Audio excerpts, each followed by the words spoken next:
Hello and welcome. My name is Radha, and I'm the founder of Radha Publishing House.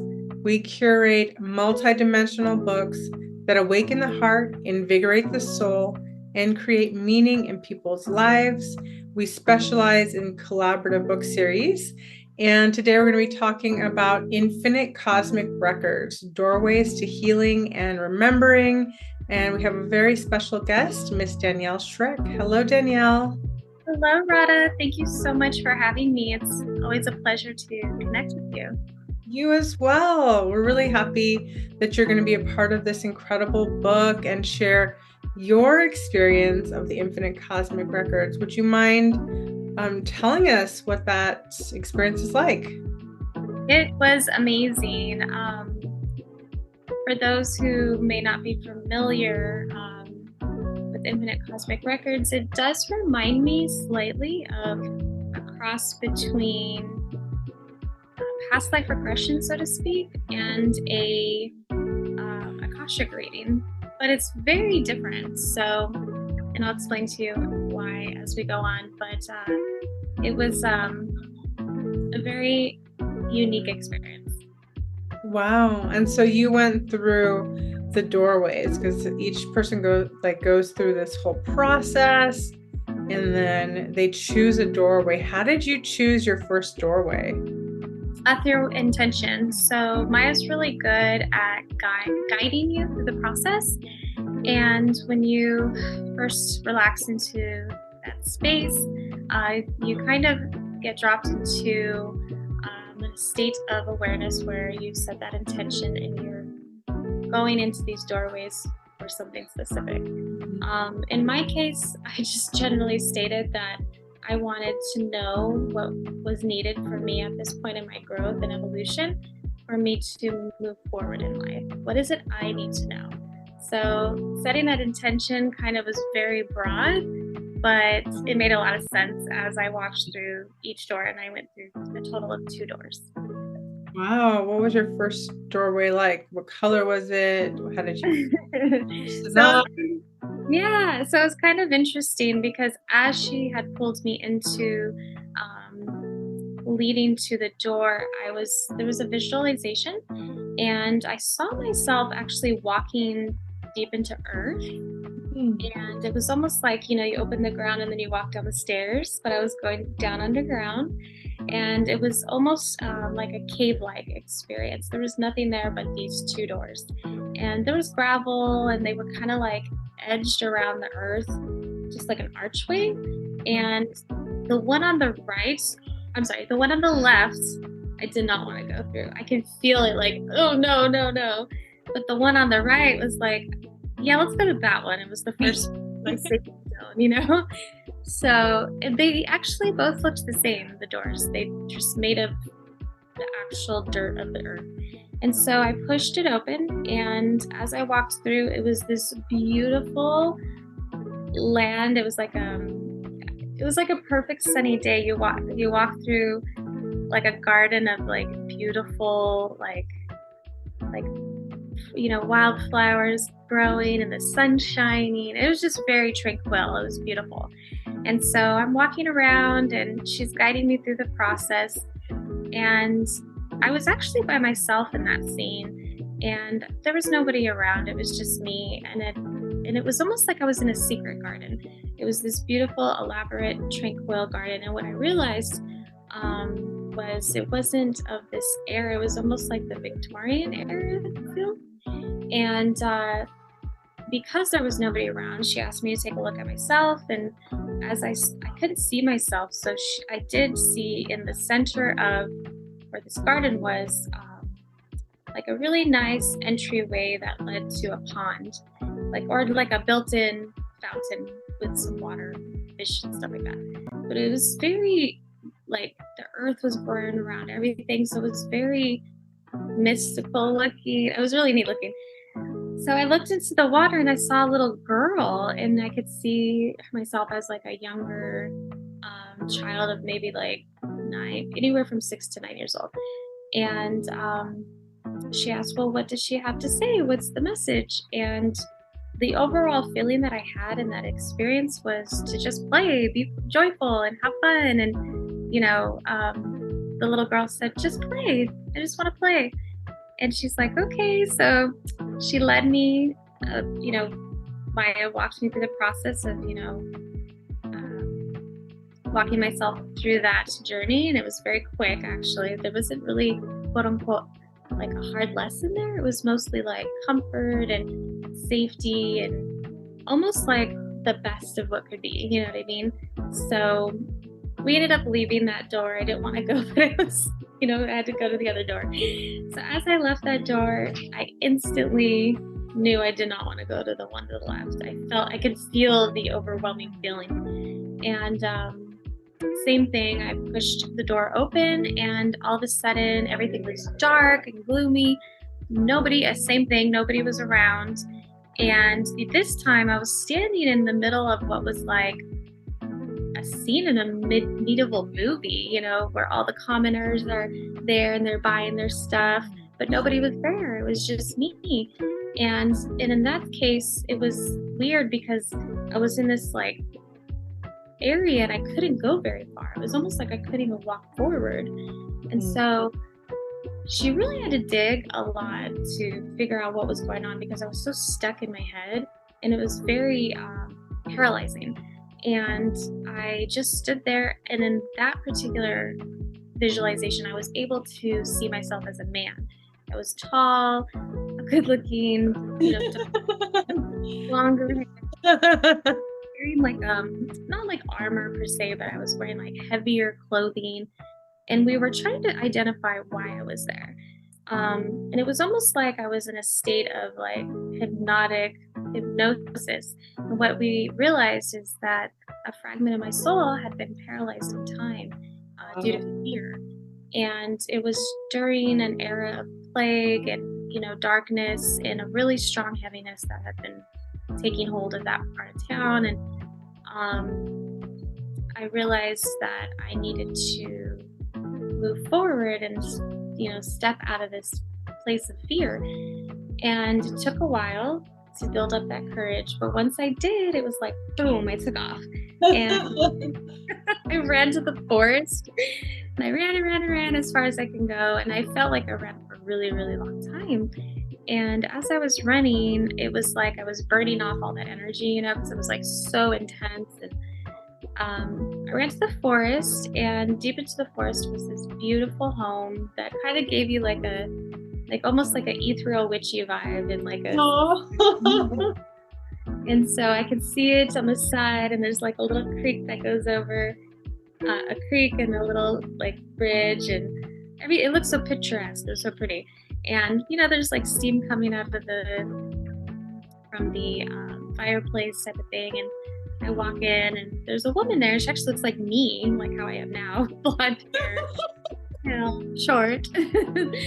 And they're kind of like, I wouldn't say they were not romantically involved. There was an understanding of like they were helping each other out. And I got the feeling that she was like a witch type of person, but we just sat there, and we just like a companion, and she fed me and took care of him. And then I had to leave. And as I left, I did the same thing. I ran as quick as possible through the town. And as soon as I came through that door, I like turned around and slammed it and leaned up against it. And I was like, holy cow. But I felt so much velocity from that choice, and that point in time where I made a decision, and I ran. And I felt really proud of myself for overcoming that as I was on the other side of the door, because the intensity of those emotions were so heavy. There was so much fear. It was very kind of like when you get a lot of pressure on your chest, kind of feeling. And the funny part was when I turned around, Rada, I literally saw a hallway, and it was almost like lights went on. Yeah. And the halls illuminated, and boom, all these doors started to like expose themselves to me.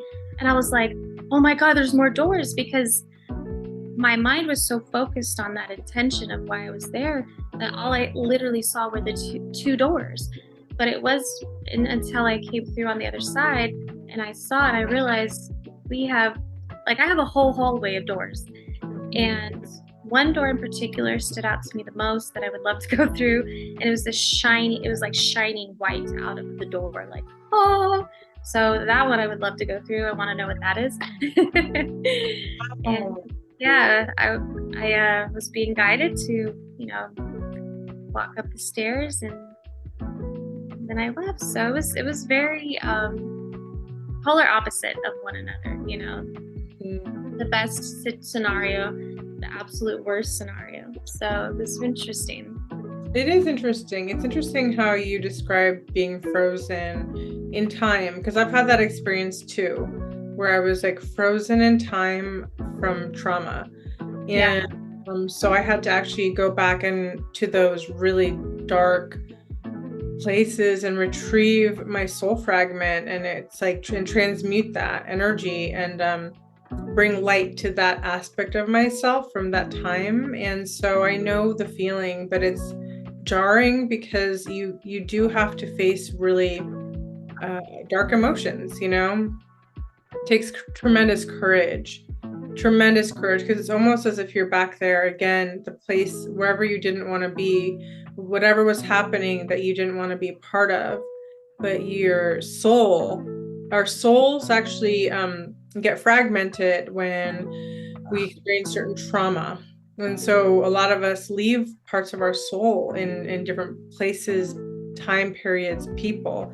And reclaiming it is like the number one thing we need to do in order to come back into our wholeness. So congratulations for facing that. It's like a huge initiation. It's pretty amazing how you can see all of that in just one session. You were able to experience two doorways like that time.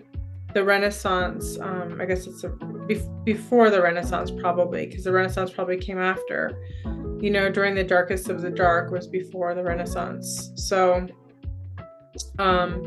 how do you feel like that has somehow like played it out in your life a different way, where you have more courage, or what is it? How do you feel like that manifested differently in your life? What's interesting about that is when I was a kid, I had a situation where, and I always wondered what this was about, because there was no reason why I couldn't just open a gate. But I was in preschool actually, and I was running late, and the gate just felt so big to me, and I was literally stood there in fear without the courage to just open it. I'm like, it's just a gate, you just walk through it, right? But at that moment, that same feeling as a kid I had then reminded me of the feeling I had with that, with the experience as that man. And that paralyzing fear can really stop you in your tracks. It creates it's a very heavy feeling. It's kind of difficult to explain, but when I was able to overcome it, I did feel that rush of courage, and I felt proud of myself. I was like, I did it. I was able to break free is what it felt like, because in a way, it's kind of that same mentality of, a horse being tied to a plastic chair, and the horse could totally move, but its mindset is like, well, I'm tied to the chair, but you're not. Break free.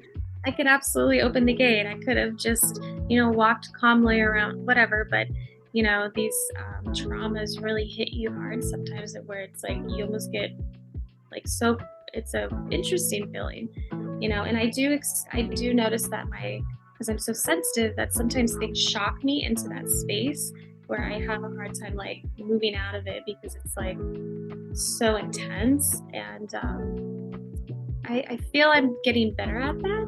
And I think that it's because I choose to feel the emotion. Most people are hide it or don't want to experience it, but part of being human is experiencing all the different levels of emotion. And it was a very interesting thing, because it did make me think about that experience as a kid. And it's not like I think about it often, but it's something that's very prominent in my memory as an adult from Mm, that age. It might, people like my family probably wouldn't even know, but it's something I hold inside internally. yeah. And this has a lot to do with like stepping into that empowerment and, with velocity, not, overthinking it, just do it and, things will flow and yeah. So interesting. Yeah, I love that saying, you have to feel to heal. It's Yes.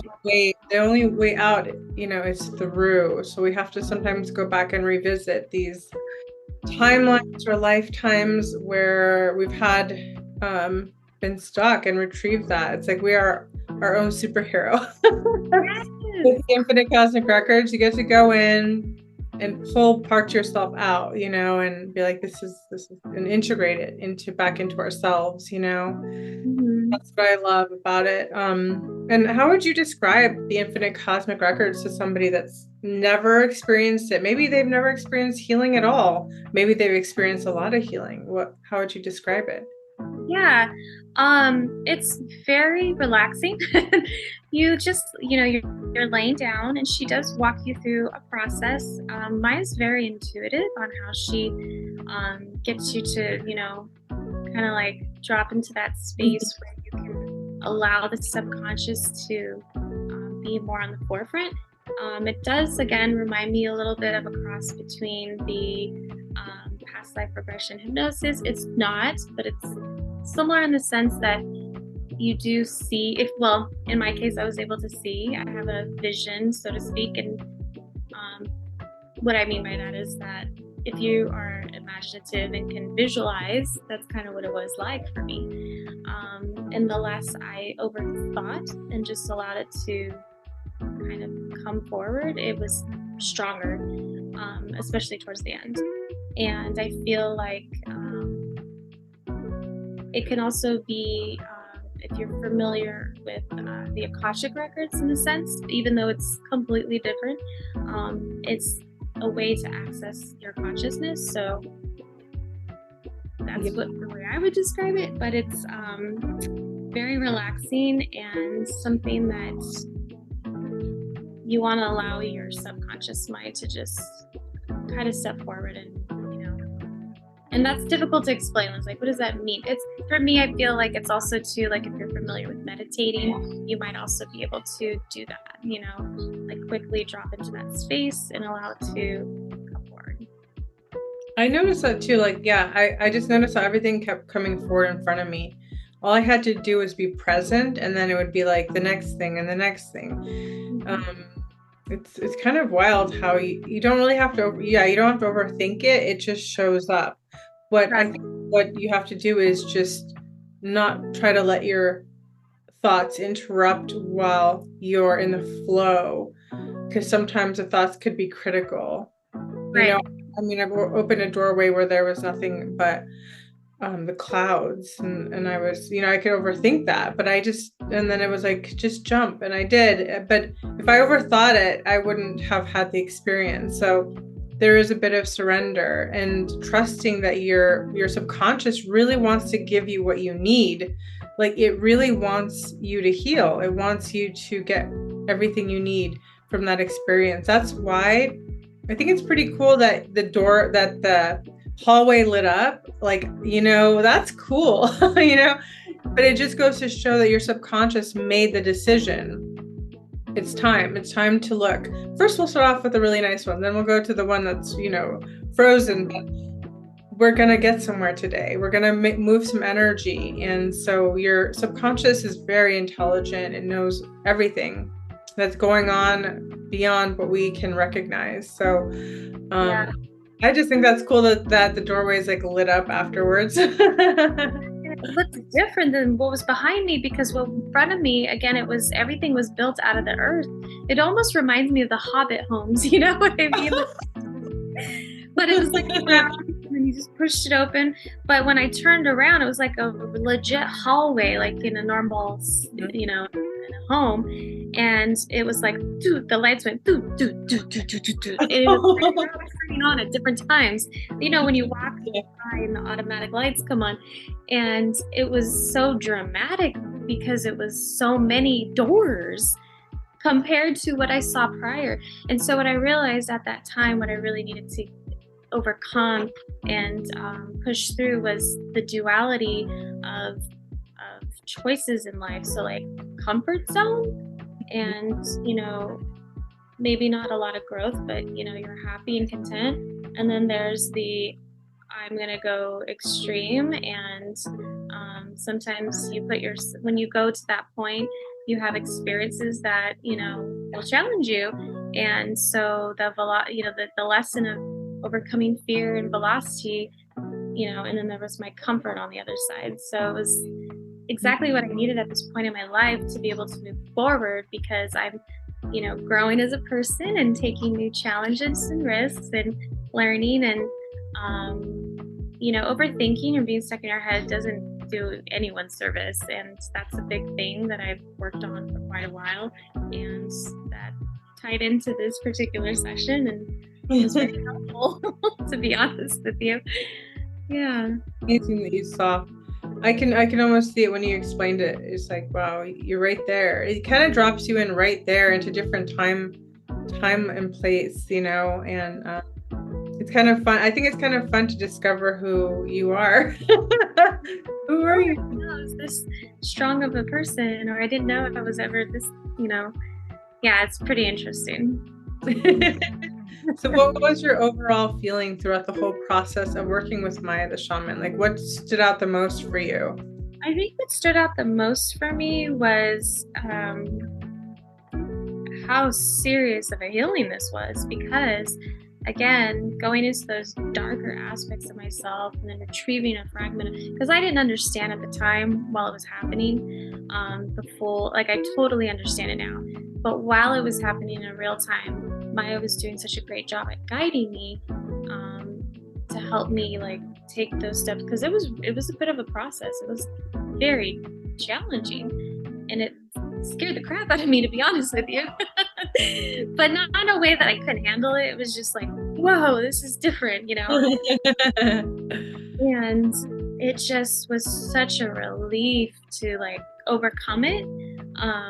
Oh, I bet. Yeah. So it just really stood out how well she was able to guide me through my fear, and then ultimately receive the understanding as time went on after the session. Because even though you're having a session, there's the time after the session, your reflections, maybe you listen to the audio again, or you rehash the notes and you pick up pieces of the healing and the information, and it's like little light bulbs that turn on at different times. So in a way, it was an ongoing healing. So I think that's really cool about the cosmic records is you go in for a session, but it's not just like with most healing, it's not one and done. But if you do a session like this, it's one, and it's not done sometimes for a while. Yeah. For that one time, So you're really integrating it, and it's just so deep. I think for me, and that's what I like.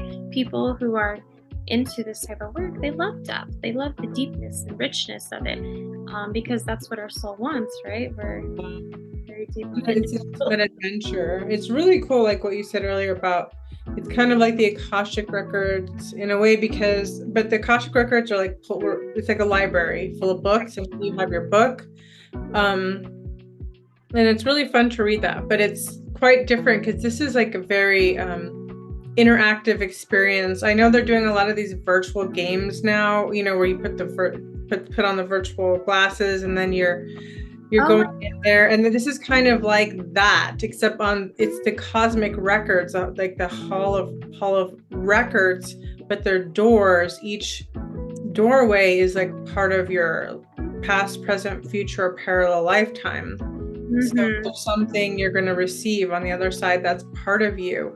And the ones that you're not meant to be part of, they're going to be like they'll shut down for you.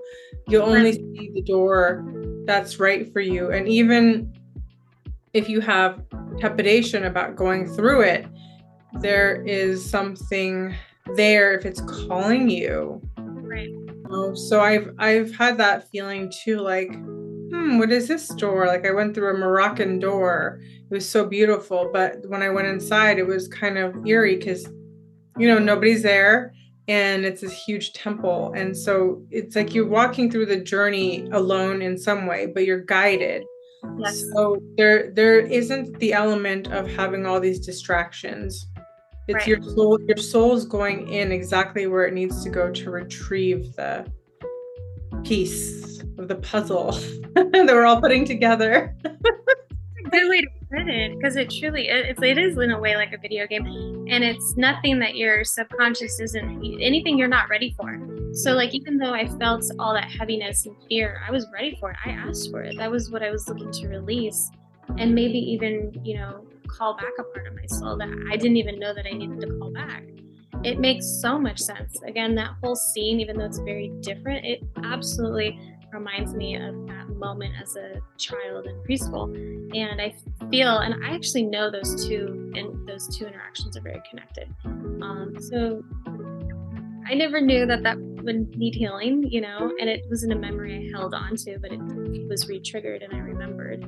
It's like, wow, I forgot about that, It's like the the gate, game. Yeah. opening the gates back up, and also retrieving your inner warrior, because it sounds like he feels like a knight or something, that like a warrior. Yep. But yeah, those were tough times. Yeah, you had to do whatever you had to do. And Yeah, I feel like with that scene, because I'm not 100% sure, it never came into full vision, but I was searching for life, like people, and I do get the feeling that in some way I was of service. I was maybe not a full-on knight, but somehow connected to the patriarchy of that time. Like, hey, I'm here to do a job, and I'm looking for something. But I was, in a way, like it was very challenging for people mentally, emotionally, and physically at the time. So kudos to our versions of ourselves for being yeah, there. those were tough times, but here we are integrating all of it, and it makes us tough people. Stronger. We can take all of our experiences, and if we can integrate all of that without the trauma, it really is amazing, because all of that information and knowledge and the strength we've cultivated throughout all these lifetimes can be pretty incredible when we bring it back into this version of ourselves. Yeah, absolutely. I mean, I felt strong. I felt empowered. I felt proud of myself. I felt courage, and I felt a rush of energy. Really? Yeah, it was a good feeling. I mean, the part there, like like that was the hard part. But once I came back on the other side, I was like, wow, I'm so glad we did that. Yeah, so it's a relief. It's kind of like you're going on a mission, but you're going to come back better off for it. It's a hero's journey. So you went on it. I'm proud of you for stepping into it. You could have been like, no, I don't want to, but then you'd never have retrieved that piece of yourself. So it does take courage, but you don't have to be in fear. It just takes courage. Everything in life that's worth doing takes courage, I think. And speaking of courage, how was your writing process? Because that takes courage too, to write your story. And yeah. In this particular situation, for some reason, it just flowed. It just came out. I think for whatever reason, that part of myself wanted to express the experience, and it did it very fluidly, and actually wrote it pretty quickly. So yeah, sometimes you can have a little bit of a writer's block, or maybe there's just no flow, but the healing was so profound that it was like, okay, let's write about it. Boom, done. Oh, that's incredible, Danielle. I'm so happy to hear that. And your story is really prolific. So we can't wait for that to come out and everybody can read it. And lastly, how would you recommend people working with Maya for Infinite Cosmic Records? Yeah, I already have. I mean, I definitely recommend her. She's an amazing woman in general to work with. Such a pleasure, easy easygoing person. She's so lovely and very, very helpful and intelligent. Well, as far as the healer, she's so gifted. I mean, you guys, yeah, she's a no-brainer. I've already been telling people about her. So, Aw. And, I wanted to share also that everyone has a lesson to learn. So I just wanted you to share any lesson you want to share with listeners right now, and maybe share one or two of yours that have made you the person that you are today. wow. I know, big question. Well, I can talk, so I'll try to keep it simple.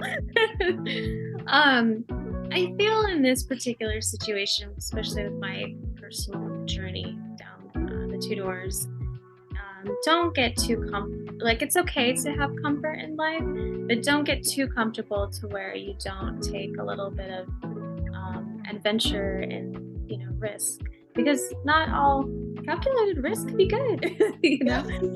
So it's not bad to and it could be simple as for example, when you're talking and meeting new people, trying to build your business or clients, if someone tells you no, for example, why take it personal? They're just not, it's not the time for them, so just keep going forward, keep the momentum going, because that velocity that keeps things moving is really important. Once you get too comfortable and then you start relaxing is good, but within gotta keep an ebb and flow of a little bit of comfort, a little bit of velocity. And so at least that's the way I see it, after this experience, because you go one way too extreme and then one way the other, there's an imbalance. And that's why I call my chapter duality.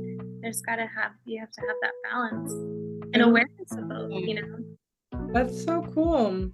That's so beautiful. I love that analogy. And what are you currently up to? I know you do healing as well. Can you tell us what's next for you and where people can find you? Yeah, so I'm excited. There's been a lot going on for over a year or so, and I'm currently doing a pendulum healing and alchemy, and I do take private sessions, and I do once a month a group energy healing event that I'm currently sharing with humanity. So anyone who wants to partake in that, it's a great way to have multiple sessions in one type of deal with a group setting, and it's all done through Zoom. We have obviously the Infinite Cosmic Records coming out, but I was also in energy healing and soul medicine and of lights.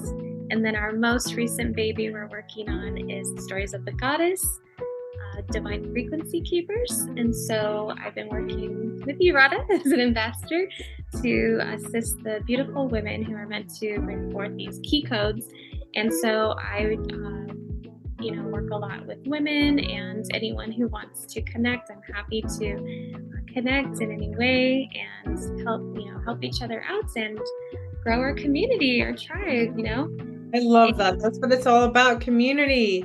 Creating a bigger community. So thank you so much for joining, Danielle, and thank you all for listening. I'll put Danielle's information below, as well as Maya the Shaman. Have a beautiful evening, and please be sure you grab a copy of Infinite Cosmic Records, because it's going to be an incredible, incredible book. Much love for now.